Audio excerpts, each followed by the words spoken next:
Tunko Umbra, De3 3retwa Guo is the Premtobre president for the Brothers and Sisters Association. Me kwhwe nsem De3 Guo Adom socials no dozana e bezinkane akwa share kia bia oze galamsey nyoma zero ko nyama no yanyimbe ma ozi free na so no kekanya akwanhia ze kwekọbo sehwidwabo so magistrate court mu no ma yekwhwe za okodo wo honom so oya za oya kia no otum na okanya akwanhia na okanya no ozokobo sehwidwabo so magistrate court honoma nyama na ogu ehyen mu no wochirema oya galamsey ho enyoma na owo ehyen mu nti no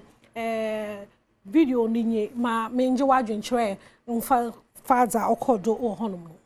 nti no ma menje wadwenkyerɛ mfa da minsemi okodo wo sehwidwabo so no ho I am amazed at the power say mpo no abrante ba no momozina no park car no na nkasa on ta court honum straight onko ma wonzina asem pepepe so na la na wape no ho asem ti I am amazed at the power no zina madwenkyerɛ yi ozebe also on ta court honum straight na wonhwe na wonzi na asem pepepe wo honum ma menje wadwenkyerɛ fa da minsemi ho fel die osi asem ze nka ompe nyipa kra na so no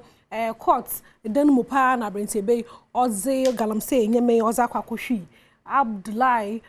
osi sad osi de oyare ho nso no oze laughing emojis atoto ho akere oresiwie papa na osi chale no the driver na kasa no mo na no njele no ho on bese no ko jail no fa no ho kotum no 7 years because the master easy onyaza obeyi no ho efri ma ye free hono ma na ye share robbery bi akodo was painted so yaza azoto no fa wo hono no wosimo wo hun etru toto wo hono no wonye mhyi wonye papa nti no wosuro da wo besa na ababoto naze ma ye share za akodo wo hono mo so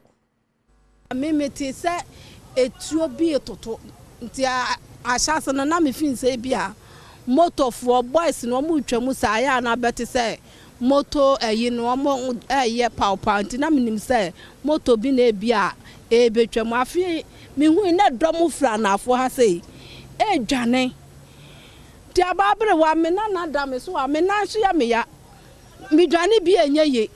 eti ekofo dwane ya ha kire se me hafo nyina mpo dwane ja me mabre wa ka me na nan a oda me na so eti sa mo se moto na ehwe ha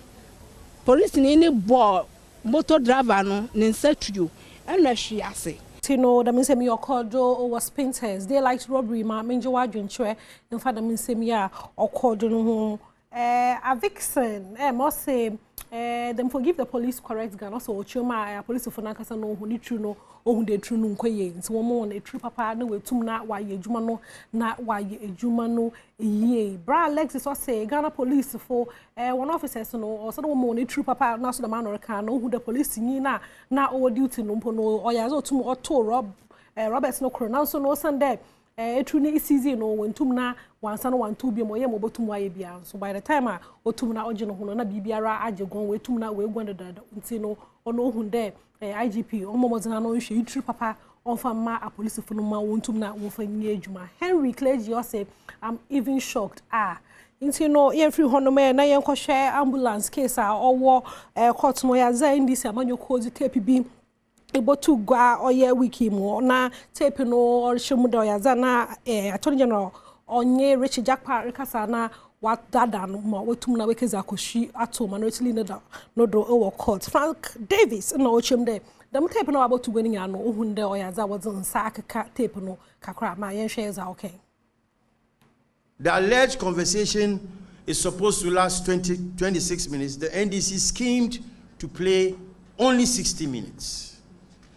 16 out of 26. The question is, where is the rest of the tape?